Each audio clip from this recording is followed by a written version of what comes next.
So hello friends, welcome you all on this YouTube channel. So in the last video I have discussed the problem of the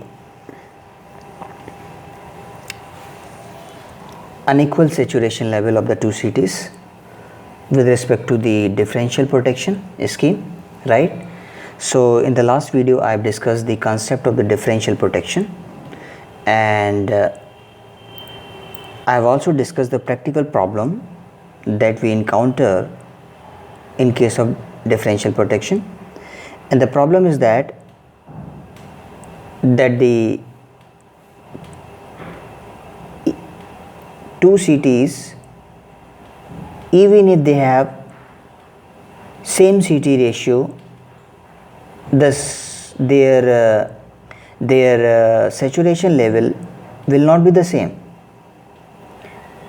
practically, right? So due to unequal saturation level, the differential relay may maloperate, right?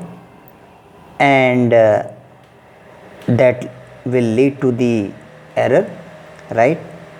Relay should not maloperate. And I told you the reason of unequal saturation level. What is the reason of unequal saturation level?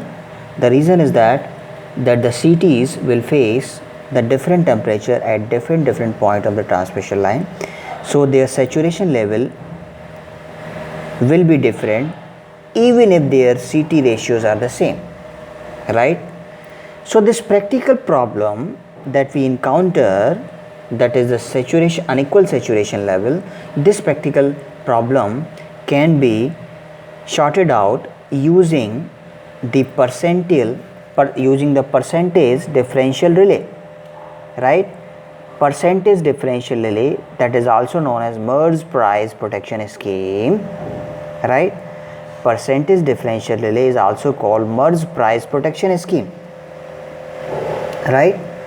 So the logic is that, see here, it's a very simple logic. Just understand this and you will get the whole concept of percentage differential relay that we have used to avoid the practical problem of unequal saturation level of the two CTs, right? So the logic of percentage differential protection is that 100, if you see two numbers, suppose one number is 100 and second number is 90. So 100 minus 90 will be 10. So that is a low number, isn't it? So that means difference of two high numbers is low, right? Difference of two high numbers is low. Now let us take 100 minus 10. 100 minus 10, 100 is high number, 10 is low number. So difference of high and low number, that is 100 minus 10 is 90. 90 is high number. So the difference of high and low number is high, right? Now let us take 100 plus 90 by 2. Take average of two high number. 100 plus 90 by 2, that is 95, that is high, right? So average of two high numbers is high, isn't it? Average of two high numbers is high. So now let us take average of high number and low number. So 100 plus 10, 100 is high number, 10 is low number. So 100 plus 10 by 2, that is 55. 55 is a low number, isn't it? 55 is a low number. So average of high and low number is low. Average of high and low number is low. So that is the logic of percentage differential protection that we are going to use in percentage differential relay or merge price protection scheme, isn't it? If you have understood this simple logic, then you will also understand this percentage differential relay, right? Logic is very simple. Everybody will understand this, right? So I'm going to use the same logic. Just have a look at it. So let us see how this logic is used to provide this percentage differential protection, right? So just have a look at it. So here, this is the lengthy transmission line, right? this is the lengthy transmission line that we have to protect using the differential, that is percentage differential protection scheme, right? Why we are using percentage differential protection scheme? Because of practical problem of the two CTs. Practical problem is unequal saturation level, right? Why unequal saturation level? Because the two CTs will face the different temperature as different point on the transmission line, so their saturation level will not be the same. Even if their CT ratios are the same, their saturation level of the two CTs will not be the same. So that leads to the problem, right? While providing the differential protection, that's why we have used the percentage differential delay. I told you earlier, right? So here let us see this diagram, the simple diagram. So here you see this, a lengthy transmission line I have to protect using the differential protection scheme, right?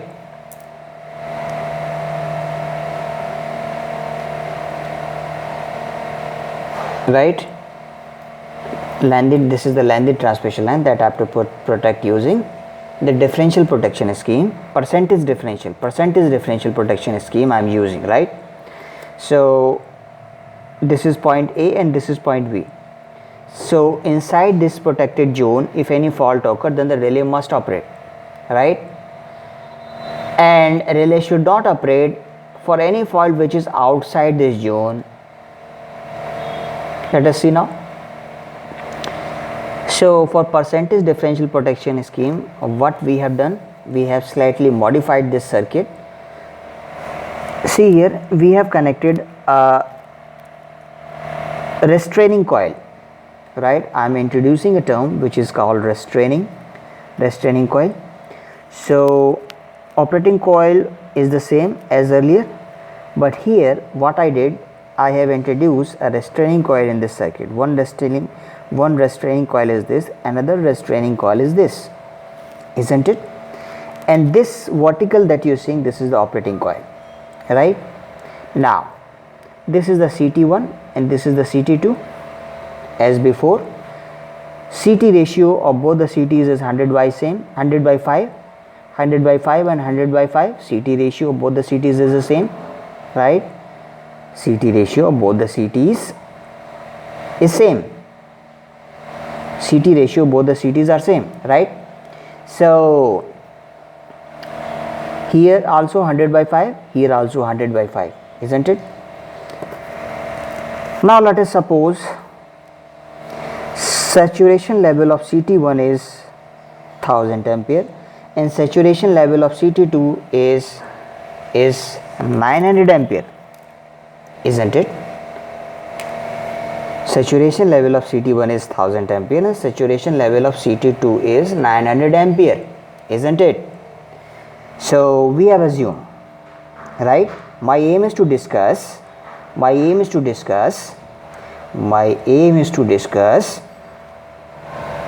the practical problem of the two CTs, that is unequal saturation level. If their saturation level are unequal, in that case how to provide differential protection, right? So that I have to discuss, right? Now see here, both operating coil and restraining coil have the same number of turns, right? That we have designed like that. So here let us see, this is the practical illustration. See here, in operating coil I told you the difference of current flow will flow I1 minus I2, right? So operating coil current is I1 minus I2, and in restraining coil, see here, restraining coil number of turns n by 2 and n by 2. So and half of this restraining coil having n by 2 number of turns and half of this restraining coil will have n by 2 number of turns, right?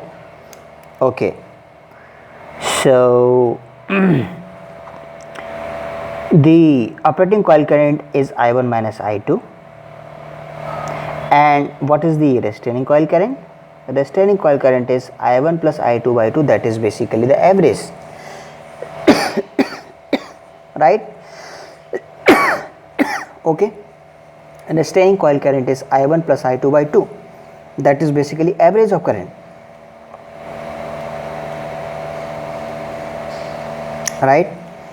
So here operating force is proportional to mmf of the operating coil current, right?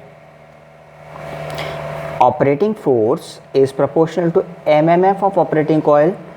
Operating force is proportional to a current into number of turns in the operating coil, that is I1 minus I2 into N. So operating force is proportional to difference of current. Operating force is proportional to difference of current, that is I1 minus I2. So operating force is basically proportional to difference of current, that is I1 minus I2. So restraining force, now what is the restraining force? Restraining force is basically proportional to mmf of restraining coil. Just like the way we said operating force is proportional to mmf of operating coil, in the same way I will say restraining force is proportional to mmf, magnetomotive force, of restraining coil. So restraining force is proportional to I1 into N by 2 plus I2 into N by 2, right? You know that restraining coil, the restraining coil, in the restraining coil, in half of the portion current I1 is going, and in half of the portion current I2 is going, but the number of turns in both half is same, N by 2 and N by 2, right? So mmf will be, mmf of restraining coil will be I1 into N by 2 plus I2 into N by 2. So that means I1 plus I2 by 2 into N. That means restraining force is proportional to average of currents, number of turns N is fixed. So restraining force is proportional to average of currents. Restraining force is proportional to average of currents.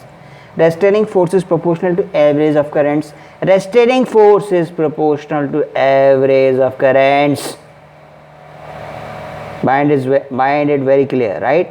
But the operating force is proportional to difference of currents. Operating force is proportional to difference of current I1 minus I2. Have you understood?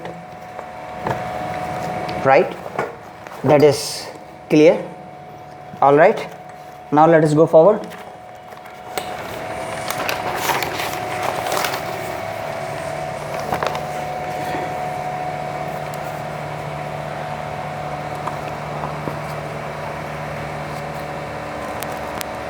So now let us take case number 1. Let us see. So let an external fault of 1100 ampere. Let us see that whether this logic is working or not, right? Let us see now. So here let an external fault of 1100 ampere occurs at point P1. So then this let an external fault of 1100 ampere occurs at point P1. External fault is called as through fault technically, right? So let an external fault of 1100 ampere occurs at point P1. P1 is a point which is external to the protected zone AB. Then this fault current of 1100 ampere will be seen by both the CTs, right? So CT1 secondary current will be 50 ampere and CT2 secondary current will be 45 ampere. So current in operating coil will be 50 minus 45 will be 5 ampere. CT1 secondary current is 50 ampere. CT2 secondary current is 45 ampere, right? Remember, CT1 saturation level we have assumed 1000 ampere and CT2 secondary level is 900 ampere. What is the meaning? Meaning is that the CT1 the maximum value of current that is seen by the CT1 primary will be 1000 ampere. Even if the current appears more than 1000 ampere, CT1 primary current will see only 1000 ampere because we have assumed that the CT1 saturation level is 1000 ampere. So the maximum current that will be seen by the CT1 primary will be 1000 ampere. So for 100 by 5 CT ratio, CT1 secondary current will be 50 ampere. So even if the current which is more than the 1000 ampere appear in the CT1, primary, the CT1 primary will see only 1000 ampere current because the saturation level of CT1 is 1000 ampere. So 1100 ampere, for 1100 ampere fault current, the CT1 primary will see only 1000 ampere because CT1 will saturate at 1000 ampere current. So any current which is more than 1000 ampere, it will see only 1000 ampere current. So corresponding to 1000 ampere CT1 primary, the CT1 secondary current will be 50 ampere for the 100/5 CT ratio, right? Now CT2 saturation level, I told you that we have assumed CT2 saturation level is 900 ampere. So any current which is more than 900 ampere, if it appears in the CT2 primary will see only 900 ampere current. Maximum 900 ampere current will be seen by the CT2 primary because CT2 saturation level is 900 ampere. So CT2 secondary current will be 45 ampere for 100/5 CT ratio. So that's why current in operating coil 50 minus 45 is 5 ampere, right? So operating force is proportional to 5 ampere. So current in restraining coil will be, I told you that it is the average. That means 50 plus 45 by 2, that is 47.5 ampere. That means restraining force is proportional to 47.5 ampere. So restraining force, you see here, restraining force is proportional to 47.5 ampere current, but operating force is proportional to 5 ampere, only 5 ampere, right? So restraining force is definitely more than operating force. So that means relay will not operate even if both the CTs have different saturation level, right? And that's what we desire, that the relay should not operate for any fault which is external to the protected zone AB. Are you getting my point? Right? That's as simple as that, right? That's very simple, isn't it? अगर हम रेस्टेनिंग coil नहीं लगाते तो क्या होता? Relay external fault के लिए भी ऑपरेट कर जाती कि नहीं, बोलो, और माल ऑपरेट हो जाती. But due to restraining coil relay is not operating, even for the relay is not operating for external fault, and that's what we desire. We desire that relay should not operate for any fault which is external to the protected zone AB, and the relay should only operate for the fault which is inside the protected zone AB, right? Are you getting my point? See here once again what I told you. I repeat once again what I told you, right? I repeat once again. Listen once again. See here I told you that fault is occurring at a point which is external to this protected zone AB, right? So here this is the fault current, that is 1100 ampere, let us suppose. So both the CTs will see the same fault current, 1100 ampere, right? But maximum fault current which is seen by the CT1 primary is 1000 ampere because CT1 saturation level we have assumed 1000 ampere, and the maximum fault current which is seen by the CT2 primary current, maximum fault current which is seen by the CT2 primary current is 900 ampere because CT2 saturation level is 900 ampere. So CT1 secondary current is 50 ampere, right? And CT2 secondary current is 45 ampere by the CT ratio of 100/5. CT ratio, both the CTs are same, only saturation levels are different, right? That is a practical problem of the two CTs. I have explained earlier also, right? So here CT1 primary current is 50 ampere, CT1 primary current is 50 ampere, CT1 primary current is 50 ampere, CT1 primary current is 50 ampere, CT1 current is CT1 primary current is 50 ampere, and CT2 secondary current, CT1 secondary current is 50 ampere, CT1 secondary current is 50 ampere, and CT2 secondary current is 45 ampere. CT2 secondary current is 45 ampere. That means difference of current in the relay operating coil will be 50 minus 45. 50 minus 45, 50 minus 45, 50 minus 45, 50 minus 45, that is 5 ampere. So operating force is proportional to 5 ampere, but the restraining force is proportional to average of the two current, that means 50 plus 45 by 2, that is 47.5 ampere. So the restraining force is proportional to 27.5 ampere. So definitely in this case, restraining force is more than operating force. The relay will not operate. Relay will not operate for this external fault, which is external to this protected zone. That's what we desired. The relay should not operate for any fault which is external to this zone, isn't it? Right?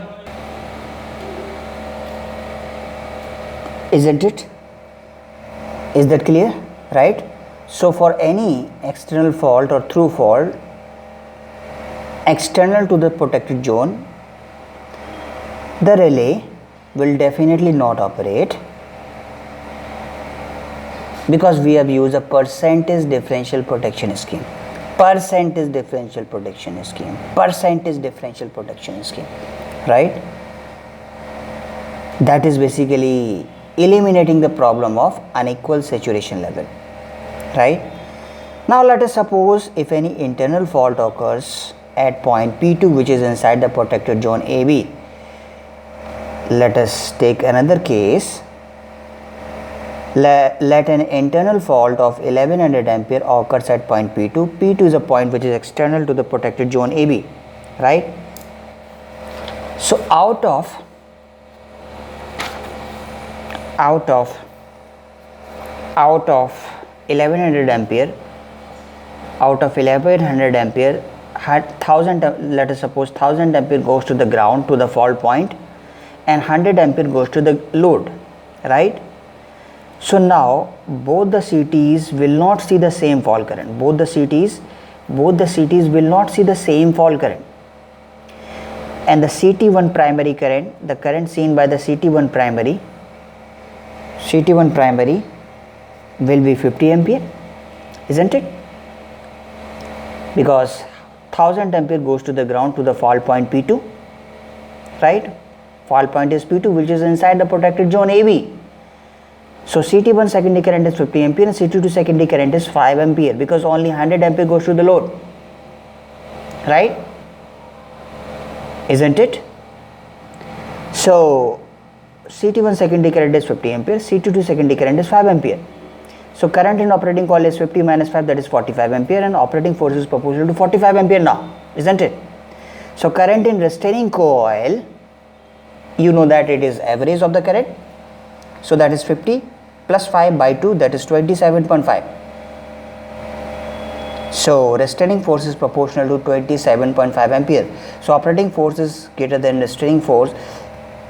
Operating force is greater than restraining force. That means relay will definitely operate, because operating force is more than the restraining force.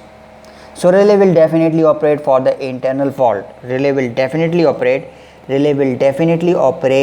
for internal fault, even if the saturation level of both CTs are different.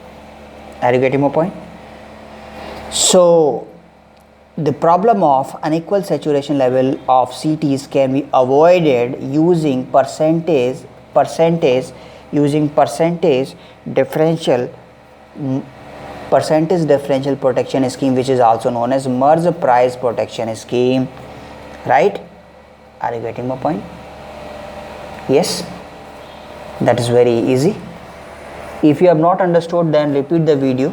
Right? You can again watch the video. That is very simple. Right? Logic is very simple. I told you already. In operating coil, the difference of current will flow, and in restraining coil, average of the current will flow. Right? So even if the saturation level of the two CTs are different, the relay will not mal-operate. Right? And the relay will only operate if the fault occurs inside the protected zone AB, and the relay will not operate for the normal operating condition, and the relay will not operate for the normal operating condition and for any fault which is outside the protected zone AB. That's what we desire. Are you getting my point? right? Are you getting? Right. So the here